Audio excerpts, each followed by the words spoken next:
Rochester, New York, 19th Ward, on Bartlett Street, you know, the west side, Bartlett, Genesee, Jefferson, Reynolds, Seward, Genesee Park Boulevard. Like, these were all the places, you know, you could find me. Plymouth. Being on that side of town was a good and a bad thing. We're talking, you know, the hood, you know, the deepest and darkest parts of the hood, but at the same time, you know, it gave you drive to get up out of there. You know, it's funny.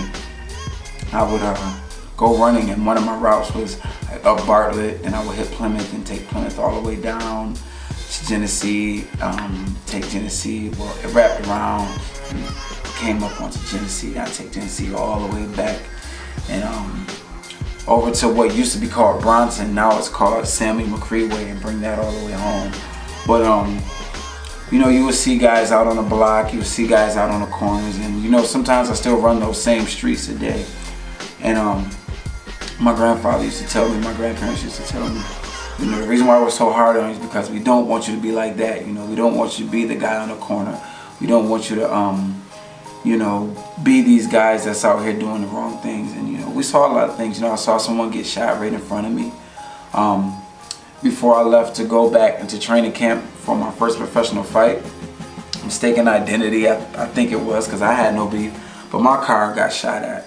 So it was definitely a good and a bad thing. You know, we got to see the lowest of the low, and I've been to the highest of the high. And coming from that background, it just lets me know that if I can do it, anyone can do it. People from all different walks of life, you know, support Willie Monroe and you know, support the hard work that I put in. You know, some days when you're in the gym and you're alone, and you know, it's just you and your team, and training gets unbearable, and it's just so hard. You know, you think you're alone, and then you look around, you know what I mean, when I did the media day, and you just realize just how many people are actually in the fight with you. You know what I mean? Deputy mayor showed up. He's just an absolutely astounding young man, and we're so proud here in Rochester, New York, and throughout Western New York. You know, to go to radio stations, you know, to come from, you know, a cultural background of a minority, and to be able to have someone as big as Brother Weed say, you know, I don't usually bring boxers or talk about boxers on my radio show, but because it's you, you know, I'm going to bring you on a radio show. Or to go into the radio studios with Mambo and do the Latino radio stations, and to go into DKX and do the more urban and more Afro-American radio stations, the black radio stations. It just shows that no matter who you are or what walk of life you come from, you respect hard work and dedication. You know, I think hard work, perseverance, resilience, and dedication, no matter what language you speak, that language, the language of those things are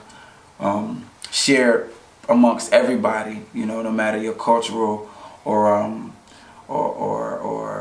ethnic background. You know, one language that everyone understands is hard work, dedication, and perseverance, and they see that in me, and it's just so cool to see everybody that came out to the media day, the kids, the adults, taking pictures with everyone, and just being able to put on a show. You know what I mean, from gym heads to guys who just come off the block, you know what I mean, and they watch me on TV. You know, it just gives them hope. It's just a fun event, and it gives me a drive like no other, because it's like, man, like I'm pushing and influencing people who I would never think. You know what I mean? These people are watching me, and it gives them hope, and they say, man, if Willie Monroe's doing it, if Willie Monroe's working this hard, you know, I can do it. You know, I see some of the ladies that train in the gym, and they try some of my dance moves in the ring, you know, like, because I'm a dancer, and, you know, I add dancing to my boxing and my movement. Or the kids, they'll sit at ringside and just watch me shadow box, you know, or watch me for rounds on a heavy bag. I'm trying to be just like him.